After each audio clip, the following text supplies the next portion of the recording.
This project was made possible with the support of Cal Humanities, a nonprofit partner of the National Endowment for the Humanities. Visit www.calhum.org.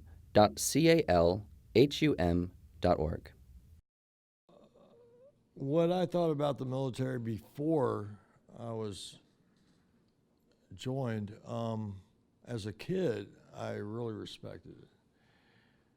And then when I joined and got in the medical field, I loved it. I loved helping people out, and I still do to this day. Sometimes gets me in trouble, but back in the military, I found out there was a problem with dealing with other Navy personnel because they didn't like me.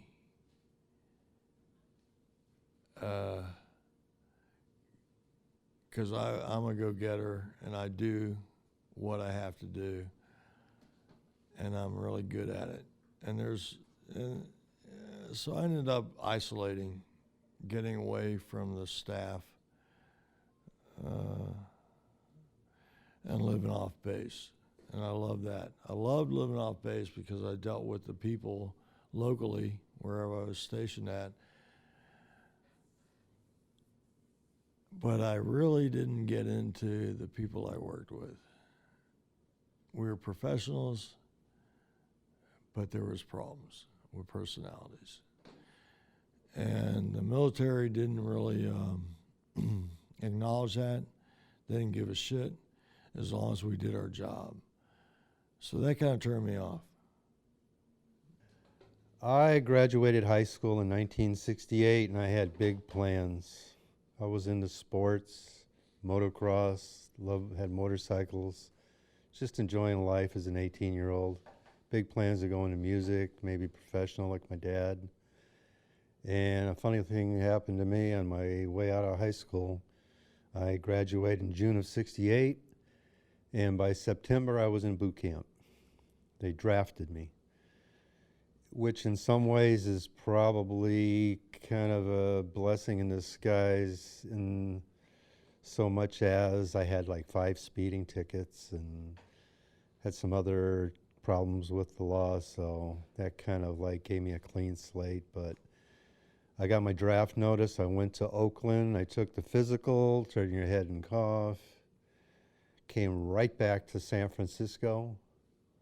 Same day, went down to the Navy recruiter.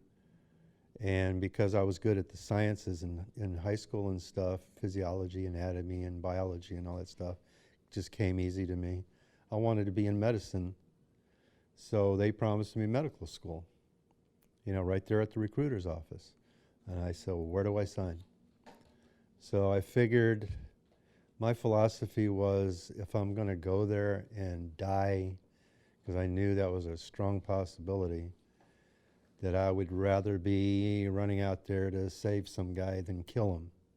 If I'm going to die, I would rather go that way. So that's another reason I picked medicine. So the thing I didn't like about the military, other than I was drafted and had no choice, was the chain of command. Because you can have a bunch of assholes and ignorant morons above you exercising their control and leverage on you because you're below the food chain. And I had a real problem with that, and kind of being a rebel as I was, we didn't get along too good, me and the military.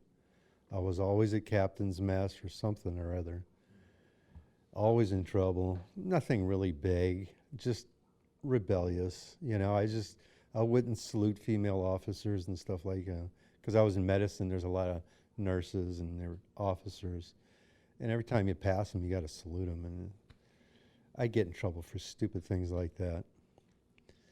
But yeah, I didn't like being in the military, but I don't regret everything because they gave me a career. I worked in medicine and expanded my options into orthopedics and x-ray and all kinds of fun stuff after I got out. So I had a nice career on the outside with working in the hospitals and ICU, CCU, with the emergency room and orthopedics.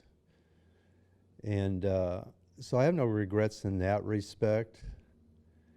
And I did have orders to Vietnam 3 times, once with the 3rd Marine Division, one with the 5th MEB, and then lastly with the 1st Marine Division, which went to Nam right after I was discharged. All the people I knew went there that I worked with. But I have to admit, I have no regrets because of the guys that I met in there and the camaraderie, and you're kind of like all in the same boat, you know, you're all equal, you know, in that little area of your life, living in the big barracks and stuff. So all I can say is all that ends well is good. The military. Okay, I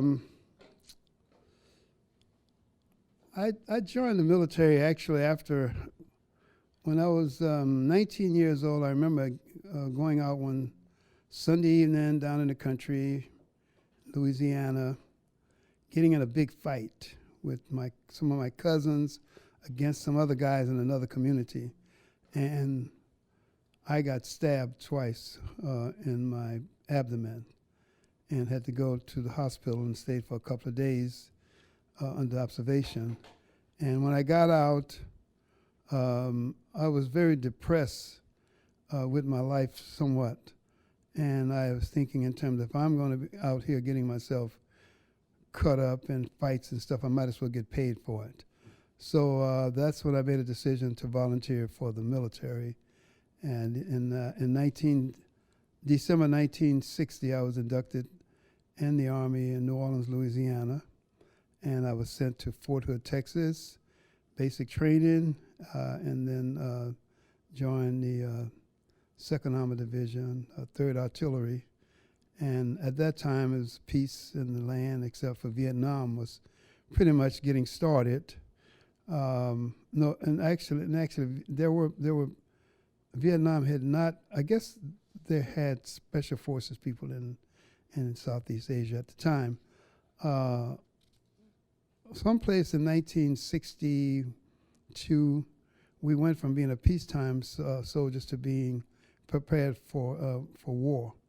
And we were being trained, ex-Marines, guys had rejoined the Army, were there training us how to be wartime soldiers.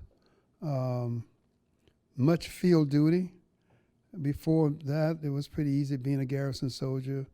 My job in the military was Operational Intelligence Specialist, which was reading maps, taking information to different locations, somewhat intelligence stuff, and also what they call computers, or people that computer data for firing different types of weapons, whether they were mortars or artillery or even the Honest John missiles that we were trained to fire at different targets.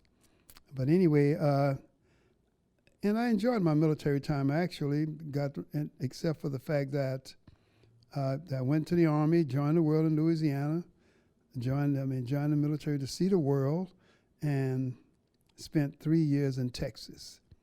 And that was my military time, and I was really pissed off with the military. It was not the military fault that I was in Texas, because I did sign, instead of, you had a choice of signing for a location or an education. So I chose an education, which my MOS was a map maker. So I was qualified to make maps when I got out of the military. But because Vietnam was kicking up and I was disillusioned about spending 3 years in Texas, and I thought that the Army had screwed me up, I decided to get out. And so at the end of that period, I got out of the military and came to California for many different reasons. And over the years, since I've gotten out of the military, I've had different mixed emotions. I was on the side of the anti-war people during the Vietnam War. I was Iraq, and I didn't quite understand all that stuff. And my position right now today is to be available to help any vet. I had also experienced experimenting with drugs and alcohol over the years, and eventually end up in recovery through the Source of Plowshares programs. And I now live in veteran houses where I'm still a member, not so much of the military, but I'm still close to my fellow vets, and haven't been drinking and drugging anymore. After 21 years, I'm always available to help any veteran who might need to talk about some problems, because generally the drugs and alcohol are just a symptom of other underlying situations. So I love my fellow vets, and that's my story. Thanks. You know, before you're a young person, you generally have an unrealistic view of reality to begin with, and it tends to be idealistic. So I had, you know, a view of the military as being this organization of kind of super pros, of being organizations of highly efficient people, and that it was going to be extremely difficult. What I found when I got there was a place where every fourth individual had difficulty holding a mop. And was shocked to find the level of inefficiency that may be found. But of course, once you begin to really enter your duty station and realize that basic training and learning your MOS is really just elementary school. In the Marine Corps, you know, my uncle used to say it takes 2 years to train a Marine, and it does take 2 years, you know. Just because you've completed your MOS training does not mean that you're fully qualified. It takes years. And it's more difficult than it appears to be, and it's more efficient than may appear to be at first. You've got a lot of young men and a lot of older men that are trying to teach a lot of young men some very extremely difficult tasks in a short amount of time. So it's not quite the bumblefuck that it appears to be. I did truly learn to appreciate the esprit de corps. I've learned to appreciate it among the various branches since. And something that I've learned to appreciate and emphasize since is the camaraderie among the branches. It happened during my era in Grenada. I'm not sure if you guys remember, but there was an operation where, you know, anywhere in the free world there's going to be an American university for American expatriates and those who work with the American community there to educate their youth. And it was an operation where some students were in a hostage situation, in an operation where there shouldn't have been a scratch. I forget what it was, and I don't want to make it up, but about 13 or 15 boys or something didn't come home. And the Army Rangers and the United States Marines were equally guilty. Both units refused to work together because each wanted the glory of reaching the objective. And what the U.S. military has done since is de-emphasize the rivalry between the branches. Because somehow in the culture, especially in my era, what was meant to be a friendly rivalry had begun to become all too serious. And if you talk to the younger guys since, the guys, you know, after our time, and who are in currently, you really don't see it. It really has become a very friendly rivalry. Once you get to a certain level of professionalism, especially among the special forces, there is more cross-training than ever. If you get to the special forces level, which I was not, I was part of a very good unit, and we had diplomatic duty. I was on sea duty aboard the USS New Jersey, which I was very proud of. But you basically don't even belong to any of the branches anymore. You know, and when I was in, we used to, you know, kid on the Coast Guard all the time, and compared to the Boy Scouts, we make a point of mentioning the Coast Guards now, you know. And it's just, you know, again, it's something I'm proud of. And I love my vet brothers and sisters, and am proud to have served, and am proud of this nation. And some American poet said, and I don't know which, I'm embarrassed to not remember his name, but this country has a lot of contradictions, but hopefully our better angels will win. And I think with every successive generation, we are getting better. The military as a child. When I was a child, the concept of Army first hit me with the Salvation Army. I saw those guys in their uniforms, and they were teaching us about Jesus Christ in the ghetto. So I had a good idea about the Army, the Salvation Army. My parents were very strict. There was a lot of physical abuse in my house. I got more whoopings in my house than I would have got if I was on a plantation. Physical abuse was real bad. I married basketball when I was 9 years old. Basketball was my way out of the black ghetto. And I played ball every day. If you came up to me and said, Van Kirk, this is so-and-so, I'd said, oh, how you doing? Do you play basketball? If that person said no, then I'd have said, oh, okay. And I wouldn't have saw him for about 5 years, unless he came by the court. That's how much ball I played.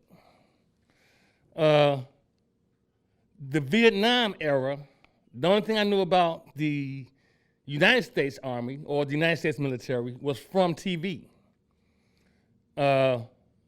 And programs like Gomer Pyle, Hogan's Hero, those programs shaped my thoughts about the military. And I thought that the military was good. I believed in God we trust, God bless America.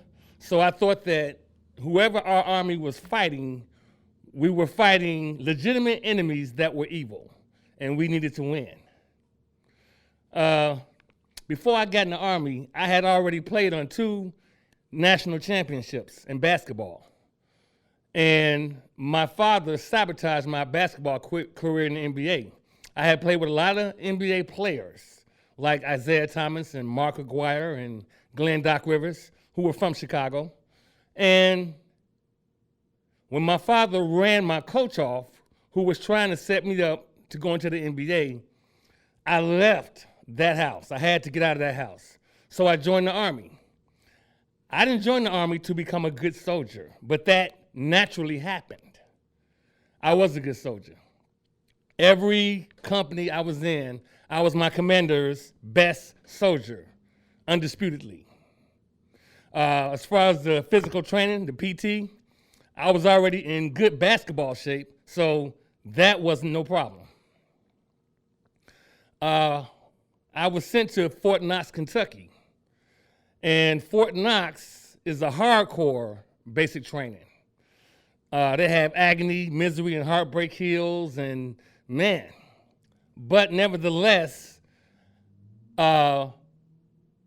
basic training was like a vacation to me, considering how much physical abuse I had had. So my leadership skills came out right away. My first permanent party was at Fort Lewis, Washington, which is the 9th Infantry Division. And there, I was put into a major command unit, headquarters and headquarters company. And that's like being in the nucleus of a nucleus. A lot of intelligence there. There were a lot of soldiers who were being selected to guard the president and do things like that. I didn't really care because I played on 2 national championships while I was in the Army. I was playing basketball. And I had gotten married and had my son, Van Kirk Jr., so that took my focus away from basketball. And I was bitter about basketball because I didn't get the things that I thought I should have gotten. You know, I know Magic Johnson. I wanted to make $150 million playing basketball. And when those things didn't happen, I was very bitter, very bitter. In that headquarters company, I used to work with top rank, big rank, Lieutenant General Brandenburg, Command Sergeant Major Herring. They really, really liked me, but I didn't really care because I didn't join the Army to become a good soldier. And that's a shame because I had a lot of opportunities in the Army. A lot of opportunities. When I got out of the Army, I got into martial arts to take the edge off because I was so mad about basketball. I was very angry about that, very disappointed. And when I won my world title in the black belt division, I felt that life was allowing me to be successful no matter what endeavor I took. Yeah, I was being successful at a lot of things. I'm a high achiever. I'm an overachiever. I usually, if you give me a baseball bat, I'll play in the World Series and hit a grand slam. That's the kind of person I am. But I had morals. After my marriage fell apart and my family in Chicago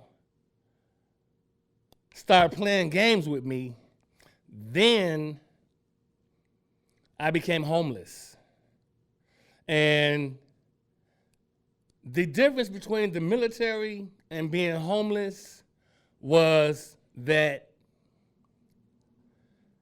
I didn't have a lot of orders given to me, get up, wake up, go here, go there. I didn't have all that. But homeless, that subculture of sex, drugs, and rock and roll overtook me, and I became a drifter. I drifted from Chicago to Los Angeles to Denver to San Francisco. I would burn my bridges in San Francisco from owing people money, owing the dope man money, people looking for me. I'd go to Los Angeles for a while, and when San Francisco cooled off, I'd go back, and then I'd go back to Chicago, back to Florida, back to Michigan, back, and I was drifting close to about 20 years. And I felt let down by the military because I felt that there should have been opportunities for me out of the military, just like there were being in the military. And that wasn't so. That wasn't the case. Nobody cared about me. I raised my son for many years. And then when he got old enough, he joined the Navy. And he did 5 years in the Navy. And he has an honorable discharge. So I'm real proud of my son. I am. Between Los Angeles and San Francisco, I started getting my act together. I started going to programs sponsored by the VA, sponsored by churches, sponsored by 12-step groups. And I put together some clean time, and then I started working again and working again. And slowly, I started getting back into the professional world, which that was great for me because I had already been corporate. I've worked for Fortune 500 companies, doing extremely well. And I had a choleric temperament where, for no reason at all, while I'm doing great, I just get on a Greyhound bus and leave and go to another city and go back to the drugs. So that was bad. That was real bad. Right now, currently, I'm doing some big things. I'm doing some good things. I'm doing some writing, and I keep in contact with my family. I have some income coming in, and I have some housing, permanent housing. So overall, I liked my experience in the military, but at the same time, the military does have its flaws. Okay, I didn't have any expectations of the military. I wasn't planning on joining any military outfit. I was college. When I graduated in '66, I got a job with AT&T, and they paid for all my college. I went in the evenings and just, I was 2S for almost 2 years. But for some reason, we did have some family problems, and during that time, I figured I'd take a couple of months off. That's all Uncle Sam needed was that 3 months, and I got drafted. Now, getting into the military wasn't that bad because I went to parochial school for 12 years.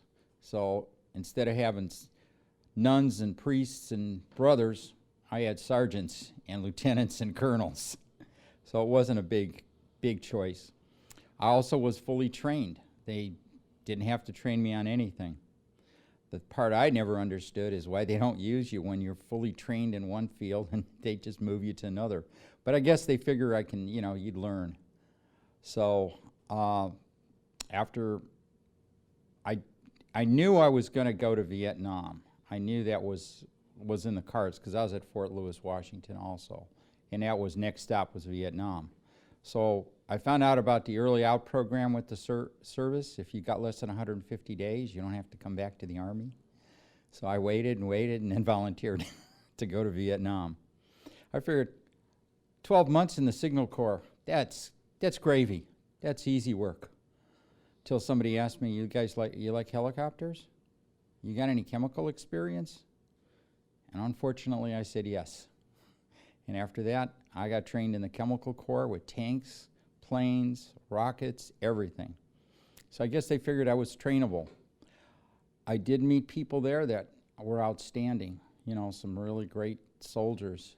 And the camaraderie that we had to have, the self-respect for each other, taking care of each other, I don't think I've ever experienced that until kind of coming to the VA, where that camaraderie comes back, where veterans helping veterans.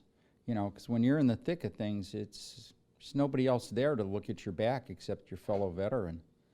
So my experience with the Army has been, it was good training. I don't think we got what we should have when we got out of there, the help that we really needed, but they're giving it to us now. We just need to pass it on to the Iraqi and Afghan troops, which still think that their war is a little different than ours. That's all. This project was made possible with the support of Cal Humanities, a nonprofit partner of the National Endowment for the Humanities. Visit www.calhum.org.